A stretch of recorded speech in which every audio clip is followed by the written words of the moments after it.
최근 보도된 북의 소식을 전하는 북은 지금입니다. 평소에 북을 비판적으로 생각하는 분들도 어떤 때는 북과 심정적으로 가까워질 때 있으시죠? 그렇죠. 예를 들면 북과 일본이 축구 시합을 한다. 어느 쪽 응원하고 싶으세요? 북 이겨라, 북 이겨라. 그러겠죠, 당연히. 아마 북도 마찬가지인가 봐요. 이렇게 우리하고 일본하고 경기를 하면 한일전 할 때. 예, 남을 그렇게 열렬히 응원한답니다. 우린 하나다. 예, 또 그럴 때뿐만이 아니고 또 있죠. 일본 전쟁 범죄를 다룬 영화 있잖아요. 이런 건 북에서 만드는 영화든 남에서 만든 영화든 그 영화를 같이 보게 되면 느끼는 감정이 비슷한 것 같아요. 그렇죠. 한마디로 남과 북이 일본에 대한 느끼는 감정, 느낌은 같은 것 같습니다. 그렇죠. 아무리 떨어져 지내도 일제강점기의 역사는 남이나 북이나 마찬가지로 치욕의 역사니까요.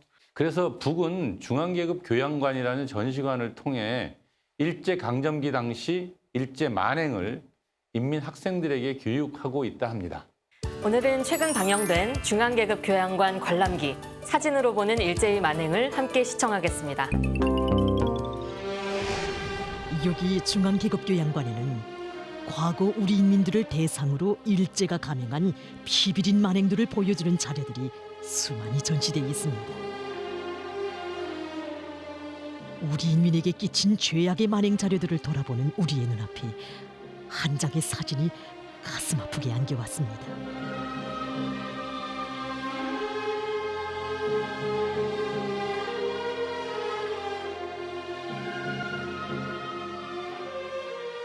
이 사진이 바로 1920년대 간도 대터벌 당시 일제 야수놈들이 우리 조선 사람들을 마구 잡아 죽이고는 그것이 그리 더 기쁜지 이렇게 시체를 앞에 놓고 기념 사진을 찍고 있는 몰골입니다. 이 얼마나 몸서리치고 치 떨리는 만행입니까? 예로부터 나라 없는 백성은 상가집 개만도 못하다고 했습니다. 조선을 식민지로 만든 일제는 조선과 중국, 지오는 일본 땅 각지에서 무고한 조선 사람들을 야속으로 학살했습니다. 일제 야수놈들은 조선 사람들이 사는 마을이라면 모조리 터벌해서 집과 학교들을 불사르고 남녀로서 가림없이 모조리 쏘아 죽이고 불태워 죽이고 사지를 찢어 죽였으며 지오는 손목이 아이까지 엄마 품에서 떼내가지고서는 불붙는 집에 던져버렸습니다. 심지어 어떤 놈들은 조선 사람의 목을 칼로 베고 그것을 움켜쥐고는 노토르숨을 치다 못해 사진까지 찍으며 돌아쳤으며 또 어떤 놈들은 주민 가옥에 달려들어서는 산 사람의 가죽을 벗기는 만행도 서슴지 않고 감행했습니다. 놈들의 이러한 야수적 학살 만행으로 해서 간도 대토벌 때만도 무려 3만여 명의 조선 사람들이 무참히 학살당했고 6천여 호의 민가가 불타버렸습니다.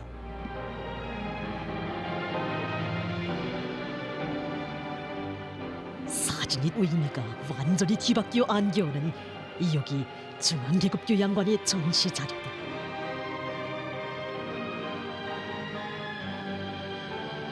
어찌 간도 대터벌 때의 피절은 광경뿐이랴. 해방을 맞아 고향 땅에 가고 싶은 희망을 안고 배에 오른 조선 사람 수천 명을 단숨에 바닷속에 수장한 웃기심한 마루 폭침 사건. 불과 이열을 남짓한 기간에 2만 3천여 명의 조선 사람들을 가장 잔인한 방법으로 학살한 간도 대지진 때의 처참상다. 일제에 의해 840만여 명이나 되는 조선 사람들이 강제열인, 유괴, 납치되어 죽음의 고역장 전쟁터들에서 짐승보다 못한 노예살이에 시달리다가 무참히 학살되어 억울하게 숨진 100여 만의 피 맺힌 영혼들의 비참한 모습. 실로 꼽자면 끝이 없을 일제의 죄행들을 고발하는 사진 자료들이 중앙계급교양관의 여기저기서 가슴 아프게 밟혀왔습니다. 천하에 둘도 없는 야만의 적석 일제가 우리 조국과 인민에게 끼친 불행과 고통의 그 수난 많은 과거사가 여기 중앙계급교양관에 전시된 사진 자료들에 그대로 남아 우리 인민의 가슴을 증오의 불길로 활활 태워주고 있습니다. 그렇습니다. 이 사진 자료들은 단순히 지나간 역사적 순간의 기록이 아니었습니다. 이 사진 자료들은 그대로 증오와 복수를 부르는 불같은 호소장으로 죄악의 결산서로 안겨왔습니다. 세월은 멀리 흘러 새 세대들의 기억 속에 많은 것이 희미해져 가도 여기 중앙계급교양관의 사진 자료들은 우리의 뇌리에 더 깊이 깊이 새겨지며 우리 후대들에게 이렇게 절절히 당부하는 듯 싶습니다. 만약 세월의 흐름 속에 이 사진 속의 과거를 잊게 된다면 훗날 저 사진 속의 순환자가 다름 아닌 우리 세대가 될 수 있거니 우리 할아버지 할머니 세대들이 겪은 쓰라린 과거사를 한시도 잊지 말고 계급의 청창을 더 억세게 틀어지라.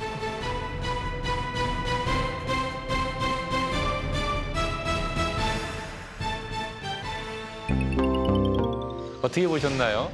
간도 대학살, 우키시마 마루 폭침, 또 그리고 강제징용, 참 역사적으로 귀한 자료들인 것 같습니다. 저는 그 전시관 입구에 피는 피로써라고 써져 있던 그 구호, 그게 계속 생각에 남아요. 그렇죠. 자신들의 죄를 아직 인정하지도 않고 있고 또 반성도 하지 않는 일본 입장에서 보면 아주 섬뜩할 것 같아요. 그러니까요. 아까 영상에서는 이 사진들은 단순히 지나간 역사의 기록이 아니라 증오와 복수를 부르는 불같은 호소장, 죄악의 결산장으로 안겨온다. 이런 멘트 있었는데요. 다소 거친 표현이긴 하지만 우리 민족이 당한 피해 생각한다면 고개를 좀 끄덕거리게 됩니다.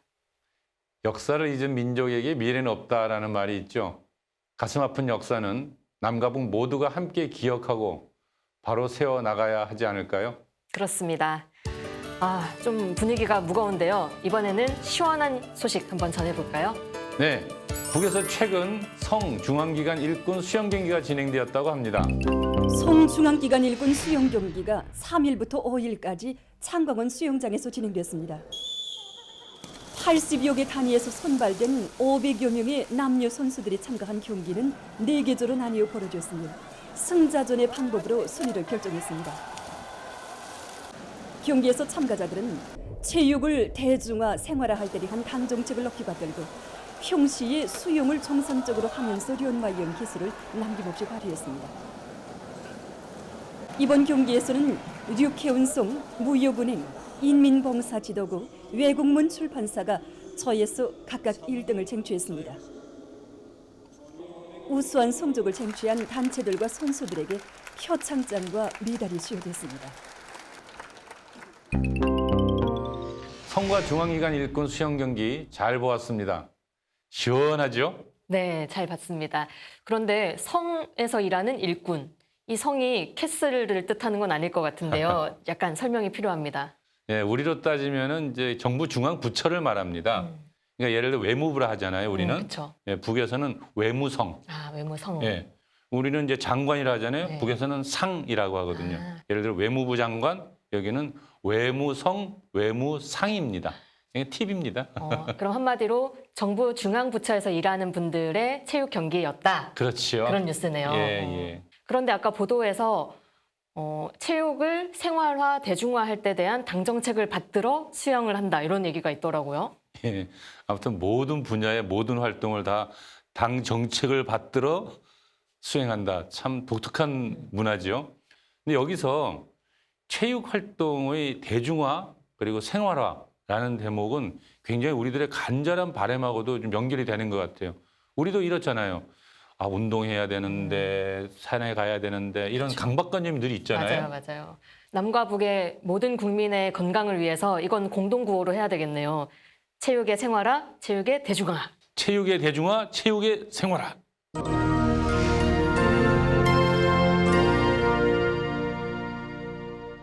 다음은 북에서 주목받는 사람들의 이야기를 전하는 오늘의 인물 시간입니다. 황해남도 신천군에는 혼자서 열정복, 그러니까 3만 평이나 되는 농지를 가꾸는 제대 군인이 있다고 하네요. 어쩌다 혼자서 그 넓은 땅을 관리하게 되었는지 그리고 어떻게 해내고 있는지 오늘의 주인공 림철훈 씨의 이야기를 들어보겠습니다. 황해남도 신촌군 오남 농장에는 혼자서 10정보 이상의 땅을 다루는 농장원이 있습니다. 그가 처음 그렇게 많은 땅을 다루겠다고 할 때 사람들은 공룡심에 들뜨지 않았는가 의심했다고 합니다. 그러나 그를 만나보고는 박식하고 패기에 넘친 이 제대군인의 일솜씨에 누구나 감탄한다고 합니다.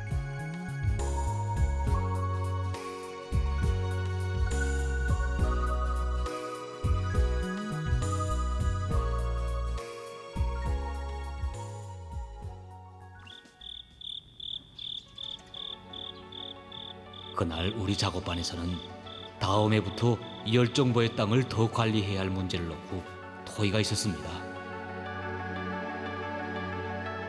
토의는 밤이 깊도록 계속됐지만 누구 하나 선뜻 나서는 사람이 없었습니다.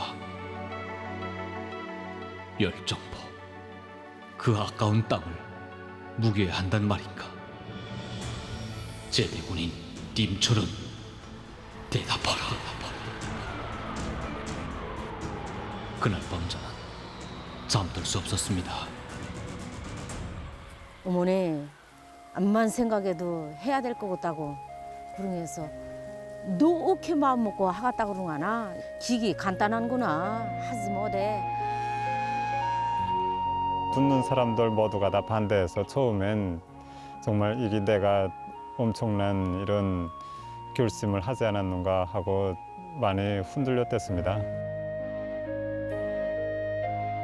그러나 오늘날 사회주의 수호존의 제1제대, 제1선 참호인 농업전선도 바로 우리 제대군인들이 앞장서 지켜야 한다는 자각이 불쑥 치밀어 올랐습니다. 그래서 아직은 누구도 해보지 못한 10정보의 농사일이지만 최고사령관 동지의 명령을 받은 병사 시절의 그때처럼 달라붙어 일한다면 얼마든지 해낼 수 있다는 생각이 들었습니다.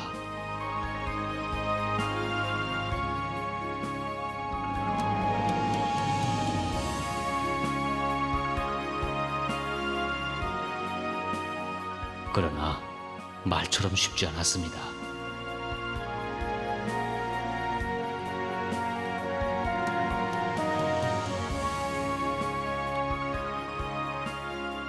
포전마다 아무리 많은 거름을 낸다고 해도 지난 시기의 농사 방법으로는 도저히 혼자서 10정보 이상의 땅을 다룰 수 없었습니다.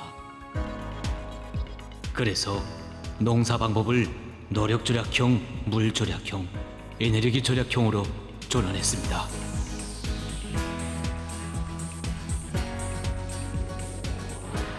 모내기 조끼 보장을 위해서 용량 모내는 기계를 자체로 해결했습니다.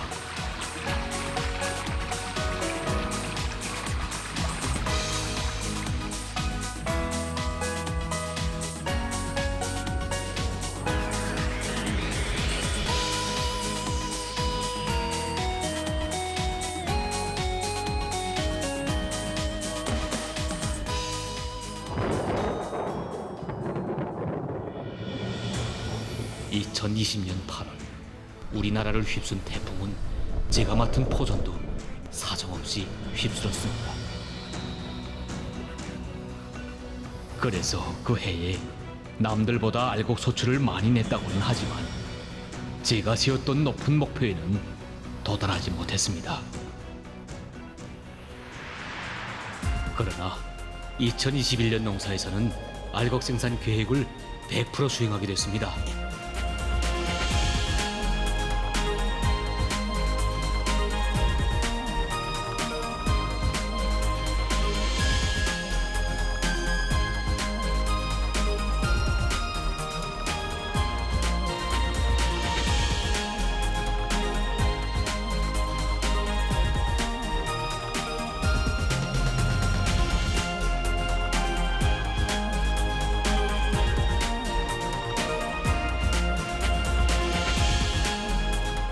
우리 제대군인들이 농촌의 믿음직한 핵심이 될 때 우리의 농촌 진지는 더욱 강해질 것입니다.